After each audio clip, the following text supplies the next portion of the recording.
Selamat datang di channel Munawir Radio. Assalamualaikum warahmatullahi wabarakatuh, Bapak Ibu pimpinan perguruan tinggi yang ada di wilayah 9 Sulawesi. Dalam rangka melakukan pemetaan dan pengukuran kualitas pelaksanaan Tridharma perguruan tinggi di Indonesia, pemerintah kemudian setiap tahun melakukan program klasterisasi perguruan tinggi yang dilakukan dalam rangka memperoleh gambaran kualitas pengelolaan perguruan tinggi yang diambil berdasarkan kinerja perguruan tinggi dari aspek input, aspek proses, aspek output maupun aspek outcome-nya.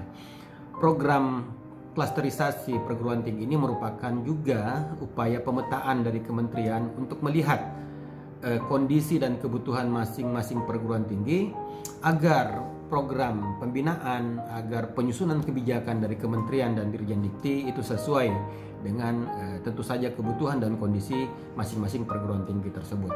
Nah, setiap tahun Bapak Ibu program klasterisasi ini mengambil data tentu saja dari pangkalan data pendidikan tinggi, kemudian juga mengambil data dari beberapa pihak yang datanya sahih, misalnya dari BANPT, kemudian data dari Scopus, serta beberapa data yang diolah dan dikumpulkan oleh unit-unit kerja yang ada di Dirjen Dikti, misalnya data-data Simditapmas, data Sinta, dan data-data yang lain yang relevan dengan Tridharma perguruan tinggi.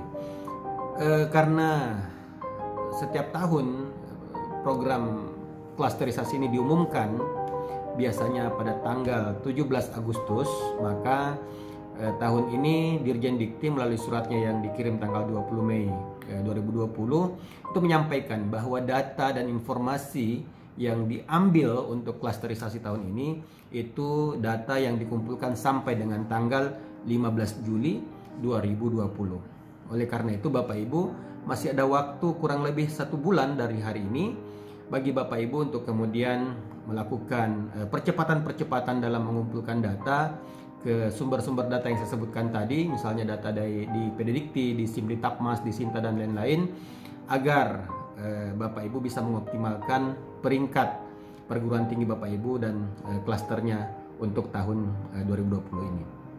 Untuk kemudian mengetahui apa-apa saja variabel baru yang ada di klasterisasi tahun ini dibandingkan tahun-tahun yang lalu, silakan simak paparan saya berikut ini.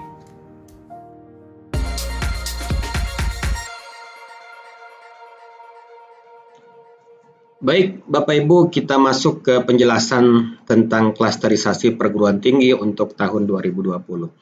Tadi di awal saya sudah sampaikan Bapak Ibu bahwa kegiatan klasterisasi ini merupakan upaya dari kementerian untuk melakukan pemetaan kondisi perguruan tinggi di seluruh Indonesia, khususnya yang ada di dalam naungan atau koordinasi Dirjen Dikti terkait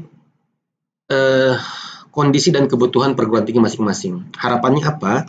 Agar penyusunan kebijakan dari kementerian serta program-program yang dikeluarkan kementerian, baik program yang sifatnya pengembangan maupun pembinaan, itu sesuai dengan kondisi dan kebutuhan masing-masing perguruan tinggi.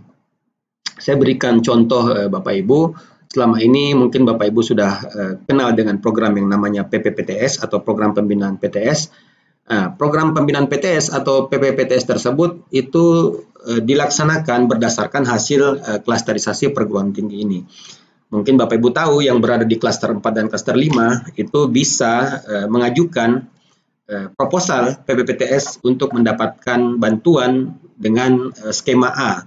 Tetapi bagi perguruan tinggi yang dari segi klaster lebih baik, misalnya klaster 3 dan perguruan tinggi tersebut memiliki peringkat akreditasi perguruan tinggi atau institusi itu B atau baik sekali, maka perguruan tinggi tersebut eligible untuk mengajukan proposal PPPTS skema B yang tentu saja pagunya lebih baik daripada skema A. Jadi di sini kita bisa melihat gambaran juga Bapak Ibu bahwa kementerian dalam hal ini Dirjen Dikti itu menggunakan juga data pemeringkatan sebagai dasar untuk memberikan insentif atau apresiasi kepada perguruan tinggi yang pengelolaannya lebih baik, lebih berkualitas dibandingkan perguruan tinggi yang lain. Selain itu Bapak Ibu, ternyata program klasterisasi ini tidak hanya kemudian mendapatkan hasil pemetaan dari klaster 1 sampai klaster 5 seluruh perguruan tinggi kita, tapi juga ternyata bisa menghasilkan scoring yang membuat kita bisa melihat nih mana perguruan tinggi yang skornya tinggi atau peringkatnya tinggi sampai yang paling rendah. Jadi klasterisasi ini juga kadang-kadang dianggap sebagai pemeringkatan perguruan tinggi, walaupun niat awalnya sebenarnya bukan pemeringkatan, tapi lebih kepada pemetaan. Tapi ya konsekuensinya ada scoring yang dihasilkan sehingga kita bisa membuat peringkat dari yang paling tinggi ke yang paling rendah. Seperti itu. Jadi ini tentu saja bisa juga bermanfaat kepada masyarakat sebagai informasi ya, bagaimana kemudian kinerja perguruan tinggi itu dari tahun ke tahun. Nah, kalau kita lihat Bapak Ibu, di wilayah 9 Sulawesi sendiri, di 6 provinsi, kita lihat data perguruan tinggi kita, ini saya ambil yang 10 besar, misalnya Universitas Muslim Indonesia itu ada di peringkat 102 secara nasional. Kemudian disusul Universitas Kelabat yang ada di Manado, di Sulawesi Utara, itu di peringkat 164 nasional. Kemudian di peringkat ketiga di Sulawesi ada Universitas Kristen Indonesia Paulus di Makassar, itu ada di peringkat 179. Kemudian disusul Universitas Bosowa di Makassar, itu ada di peringkat 189. Dan kemudian Unismu Makassar, itu di peringkat 226 dan 228. Ini di-share ya antara Unismu dengan De La Salle yang ada di Manado. Jadi kalau ada peringkat yang bersamaan atau menggunakan range 226 sampai 228 misalnya, itu karena scoringnya kemungkinan besar nilainya sama persis. Kemudian ada Unsultra di peringkat ke-7, kemudian Stitek Balikdiwa di peringkat ke-8, UNCP Palopo di peringkat ke-9, dan ada Setia Nobel Makassar yang ada di peringkat 10. Dan kita lihat seluruh perguruan tinggi yang ada di 10 besar di Sulawesi itu ada di klaster ketiga. Kalau seluruh perguruan tinggi ini kemudian mempertahankan akreditasi institusinya ada di peringkat B atau baik sekali, maka mereka eligible kemudian untuk mengajukan program PPPTS untuk skema B. Jadi seperti itu ilustrasinya. Nah, Bapak Ibu, apa saja kemudian yang membedakan indikator pemeringkatan tahun-tahun sebelumnya dengan yang ada sekarang? Kalau kita bisa lihat dari segi aspek-aspek atau variabel yang dinilai itu masih kurang lebih sama, Bapak Ibu. Jadi kita lihat aspek input, aspek proses, output, dan outcome masing-masing ada variabel sub-sub variabelnya. Dan kalau kita lihat tahun lalu itu dibedakan atau pembobotannya itu dibagi lebih berat kepada aspek outcome. Jadi input hanya 15%, proses dan output masing-masing hanya 25%, sedangkan aspek outcome itu bisa sampai dengan 35%. Saya kurang tahu Bapak Ibu tahun ini seperti apa, karena di surat yang dikirim Pak Dirjen tidak secara spesifik menyampaikan pembobotan untuk masing-masing variabel atau masing-masing aspek, tapi kalau masih menggunakan penilaian yang sama dengan tahun lalu, maka kurang lebih bobotnya seperti ini. Saya berikan contoh scoring. Jadi scoring untuk masing-masing aspek ini menggunakan skala 1 sampai dengan 4, dan saya berikan contoh untuk yang mendapatkan peringkat pertama perguruan tinggi tahun lalu adalah ITB.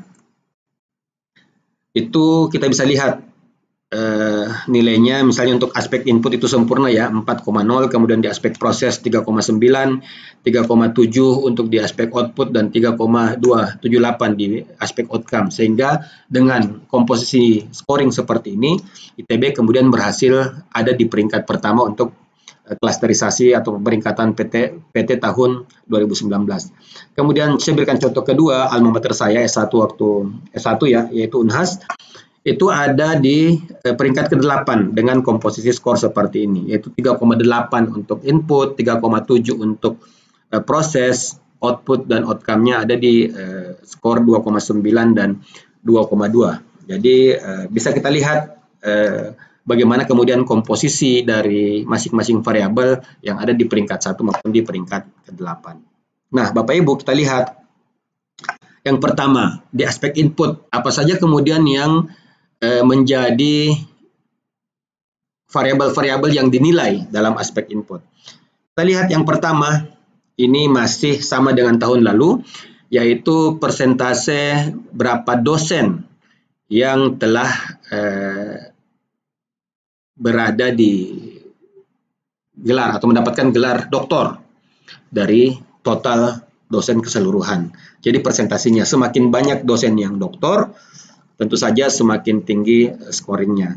Dan Bapak Ibu yang perlu diperhatikan di sini lagi-lagi data PDDikti, karena klasterisasi ini mengambil data dari PDDikti, maka perguruan tinggi harus memastikan bahwa data yang ada di PDDikti itu sama dengan data yang secara real. Jadi kalau jumlah doktornya secara real ada 150 orang, maka Bapak Ibu harus memastikan data yang sama itu ada di PDDikti. Jangan sampai data yang ada di PDDikti tidak update, sehingga misalnya secara real doktornya ada 150, tapi yang diupdate datanya di PDDikti hanya 120. Tentu saja ini akan merugikan perguruan tinggi dari aspek pemeringkatan, karena yang akan dinilai adalah data yang ada di pangkalan data pendidikan tinggi. Yang kedua adalah kemudian berapa banyak persentase dosen yang ada di jabatan lektor kepala dan guru besar dibandingkan dengan jumlah dosen keseluruhan. Jadi di sini juga perlu upaya yang lebih keras dari perguruan tinggi untuk mendorong dosennya mengurus jabatan fungsional. Yang masih asisten ahli didorong untuk menjadi lektor, yang masih lektor didorong untuk menjadi lektor kepala, yang lektor kepala didorong untuk menjadi guru besar, karena jabatan fungsional inilah kemudian menjadi salah satu variabel yang cukup berpengaruh dalam pemeringkatan perguruan tinggi. Dan lagi-lagi perlu diperhatikan data PDDikti, jangan sampai sudah mendapatkan gelar jabatan fungsional lektor kepala, tapi di PDDikti juga belum terupdate, maka tentu saja ini tidak dihitung. Yang dihitung adalah data yang sudah terupdate di PDDikti. Kemudian, nah ini juga rasio jumlah mahasiswa terhadap dosen di masing-masing program studi. Ini juga menjadi variabel yang dinilai. Jadi harus dipastikan misalnya untuk perguruan tinggi swasta yang prodi eksakta itu dipastikan bahwa rasionya itu 1:30, satu dosen berbanding 30 orang mahasiswa. Sedangkan untuk yang di prodi-prodi sosial humaniora itu bisa rasionya mencapai 1:45. Nah, ini harus dijaga, kaitannya juga untuk memperbaiki peringkat Bapak Ibu. Kemudian jumlah mahasiswa asing, apakah ada mahasiswa asing yang kemudian belajar di perguruan tinggi Bapak Ibu, dan apakah itu dilaporkan ke kementerian? Ini juga menjadi variabel yang dinilai. Dan ini aspek yang baru, yaitu berapa kemudian jumlah dosen tetap yang bekerja sebagai praktisi di industri minimum 6 bulan selama 5 tahun terakhir. Jadi ini juga mesti didata, karena ini adalah indikator yang baru Bapak Ibu. Tahun lalu ini tidak masuk dalam indikator pemeringkatan atau klasterisasi, tapi tahun ini masuk karena ini merupakan bagian dari program Pak Menteri, program Mas Menteri, yaitu terkait Kampus Merdeka atau Merdeka Belajar, yang memang beliau sangat mendorong agar terjadi link and match antara pendidikan dengan industri. Maka tentu saja harus ada dosen tetap yang kemudian juga dimanfaatkan sebagai praktisi di dunia usaha ataupun dunia industri. Dan yang terakhir, nah ini saya coret begini, artinya tahun lalu ada sebagai indikator, tapi tahun ini itu sudah tidak lagi menjadi indikator penilaian, yaitu jumlah dosen asing. Kemudian Bapak Ibu, di aspek proses, yang pertama adalah berapa jumlah program studi yang memiliki akreditasi atau sertifikasi internasional. Ini saya tandai sebagai baru karena sebenarnya variabel ini merupakan variabel yang dinilai tahun lalu tapi masuk di aspek output. Nah, tahun ini variabel ini tetap dinilai, tapi masuk di aspek proses. Dan ini merupakan salah satu juga bagian ya dari program Pak Menteri, di mana prodi yang sudah terakreditasi internasional itu diakui sebagai akreditasi unggul atau A. Kemudian variabel yang kedua adalah akreditasi institusi. Ini sama dengan tahun lalu, ini juga sudah dinilai. Datanya tentu saja diambil dari BAN-PT. Kemudian yang ketiga adalah akreditasi program studi. Untuk yang institusi ini cara menilainya cukup gampang. Kalau institusinya sudah mendapatkan predikat unggul atau A, maka nilainya 4. Kalau dia B, nilainya 3, C 2, dan begitu seterusnya. Kemudian akreditasi program studi ini dirata-ratakan Bapak Ibu, semakin banyak perguruan tinggi Bapak Ibu yang prodinya A, tentu saja nilainya semakin baik. Dan ini data diambil dari BAN-PT. Kemudian pembelajaran daring, dilihat juga bagaimana kemudian partisipasi perguruan tinggi Bapak Ibu dalam pembelajaran daring. Ini datanya diambil dari SPADA. Kemudian kerjasama perguruan tinggi, ini juga kita mengambil data dari, kalau tahun lalu dari laporan KERMA ya, laporan kerma.ristekdikbud.go.id, untuk melihat kemudian bagaimana seberapa banyak perguruan tinggi Bapak Ibu melakukan kerjasama dengan pihak lain, khususnya kerjasama yang terkait akademik ya, kerjasama joint degree, double degree, dan sejenisnya. Kemudian, nah ini yang baru, berapa prodi yang melakukan kerjasama dengan mitra perusahaan, organisasi nirlaba atau QS Top 100 World Class University by Subject. Jadi ini merupakan efek dari kebijakan Mas Menteri terkait Kampus Merdeka, di mana kemudian salah satu yang dinilai dari aspek proses adalah berapa prodi yang sudah melakukan kerjasama dengan mitra-mitra tersebut. Kemudian yang terakhir, ini kelengkapan laporan PDDikti. Nah ini juga Bapak Ibu mesti diperhatikan, kepatuhan dan kesesuaian laporan, kevalidan juga akan dinilai. Semakin lengkap laporannya, semakin tepat waktu, semakin bagus skornya. Kemudian, oh ya, masih ada yang lain, yaitu jumlah prodi yang melaksanakan program Merdeka Belajar. Ini juga adalah indikator baru, karena tahun lalu belum ada, dan tentu saja ini sekarang dimunculkan sebagai efek dari program Kampus Merdeka. Kemudian, berapa mahasiswa yang mengikuti kegiatan Merdeka Belajar? Jadi, kita lihat Bapak Ibu ada 3 ya, minimal 3 indikator baru terkait kebijakan Mas Menteri dalam kaitannya dengan Kampus Merdeka atau Merdeka Belajar. Nah, kalau mahasiswa ini sebenarnya itu hak bagi mereka, apakah mereka mau memanfaatkan fasilitas dari kementerian untuk mengambil 3 semester di luar program studi mereka. Tapi yang nomor 8 ini adalah merupakan kewajiban bagi perguruan tinggi kalau ada mahasiswa mereka yang ingin melaksanakan atau mengikuti kegiatan Merdeka Belajar. Dan yang terakhir, nah ini saya coret Bapak Ibu karena tahun lalu ini menjadi salah satu variabel dalam penilaian aspek proses, tapi tahun ini bisa dibilang sudah dihapus atau tidak lagi dinilai, yaitu laporan keuangan perguruan tinggi. Baik, kemudian untuk aspek output ini bisa dibilang tidak ada perubahan. Kita lihat yang pertama yaitu jumlah artikel ilmiah terindeks per dosen, kemudian kinerja penelitian, serta kinerja kemahasiswaan. Jadi 3 aspek di output ini, 3 variabel ini tidak berubah dari tahun-tahun yang lalu. Kemudian tidak ada penambahan, tidak ada pengurangan juga. Kemudian, oh ada tadi satu ya. Tapi ini bukan dihilangkan Bapak Ibu, tapi pindah ke aspek proses. Jadi berapa prodi terakreditasi internasional yang tahun lalu dinilai sebagai bagian dari aspek output itu sudah pindah ke aspek proses tadi. Baik. Kemudian yang terakhir ada di aspek outcome. Yang pertama kemudian kinerja inovasi.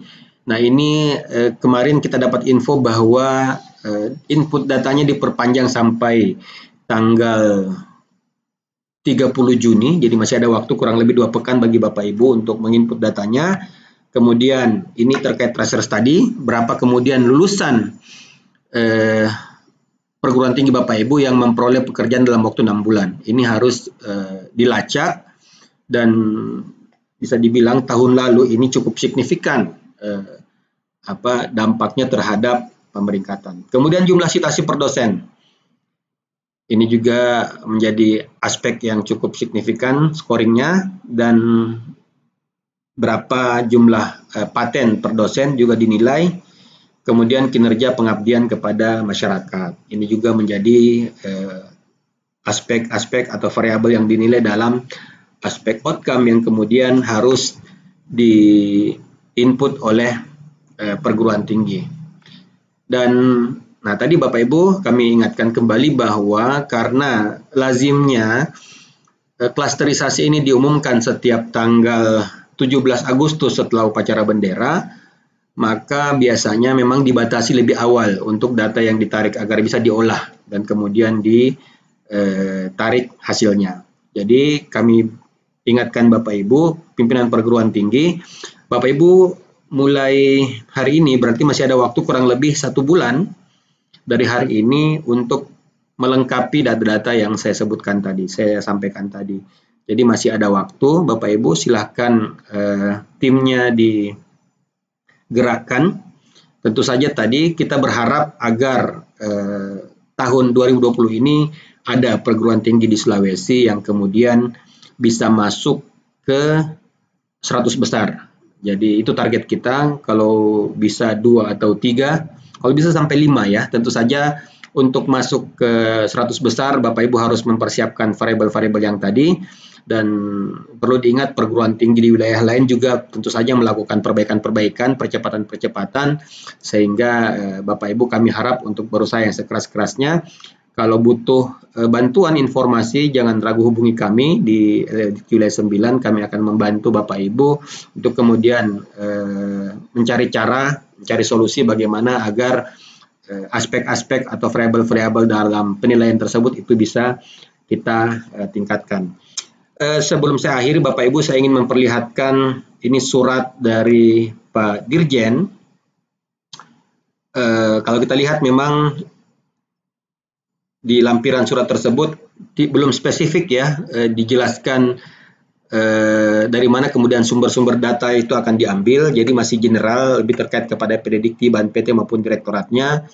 Sedangkan di surat yang tahun 2018 ini agak spesifik, lengkap dengan alamat-alamat URL websitenya. Jadi Bapak Ibu silakan kita tunggu informasi dari kementerian, dari Dirjen Dikti, karena infonya memang setiap direktorat yang terkait itu akan melakukan sosialisasi sebelum masa pemeringkatan ini berakhir. Jadi kita tunggu saja informasi dari kementerian, dan Bapak Ibu silakan berkomunikasi dengan kami, khususnya yang 10 tadi, agar kita berharap di tahun 2020 ini pada saat diumumkan klasterisasi 2020 perguruan tingginya, ada setidaknya 2 atau 3 perguruan tinggi di Sulawesi yang kemudian masuk ke peringkat 100 besar secara nasional. Saya rasa itu yang bisa saya sampaikan Bapak Ibu. Kami tunggu feedback dari Bapak Ibu. Tim kami siap membantu Bapak Ibu yang kemudian ingin memperbaiki kinerja perguruan tinggi mereka, khususnya terkait klasterisasi dan pemeringkatan untuk tahun 2020.